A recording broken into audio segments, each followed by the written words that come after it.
Think of someone in your life who keeps making the exact same mistake. Maybe it's a friend who dates the same type of toxic partner, or maybe it's you, taking a job that sounded brand new, only to realize you are working for the exact same nightmare boss. We like to think we're in full control of our choices, that every time we make a decision, we're starting with a blank slate. But the reality is, we are often running on deep behavioral patterns formed decades ago. Anybody can be charming for an hour. People can fake a great reputation or say exactly what you want to hear. But character, the deep underlying pattern driving everything a person does, never lies. This matters because when you hire an employee, choose a business partner, or commit to a relationship, you aren't choosing their words or their promises. You are choosing their pattern, and patterns always repeat. Let's look at one of the wealthiest men in American history, Howard Hughes, Jr. Growing up in Houston in the early 1900s, Howard was a remarkably shy, anxious boy, overshadowed by his father's massive industrial fortune. His mother was terrified he might catch a disease, watching his every move with an anxious intensity.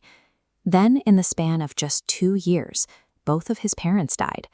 By 19, Howard was completely alone and in full control of a massive inheritance. What happened next shocked everyone. The quiet, obedient kid vanished.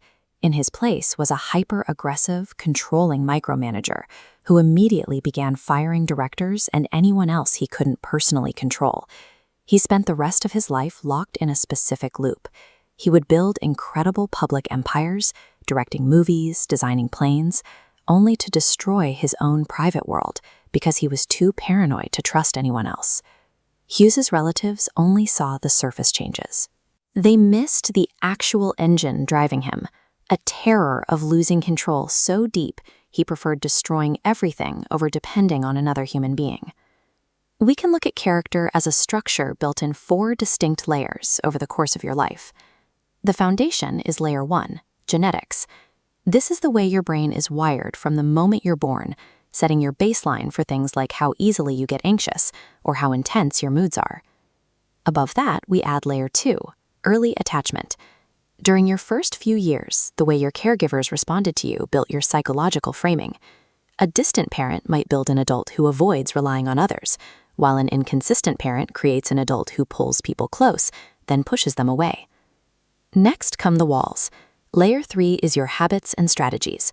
These are the automatic ways you've learned to handle stress, seek pleasure, and deal with people until they become your default reactions. Finally, we build layer 4, the mask. This is the deceptive outer facade we use to hide our insecurities. The anxious person learns to act confident. The insecure person learns to act dominant.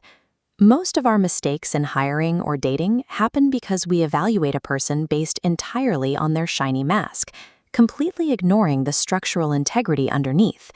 You will never spot those structural cracks from a polished resume or a pleasant first impression. Instead, watch closely how a person handles minor, unexpected frustrations. A late delivery or a tiny disagreement causes the mask to slip.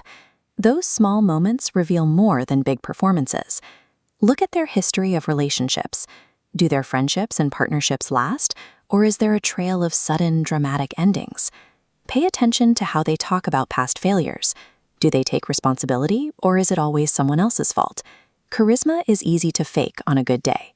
But consistency over time and resilience under real pressure are nearly impossible to fake. That is the only true proof of character. This isn't just about other people. The uncomfortable truth is that you have a deeply ingrained, self-destructive pattern too.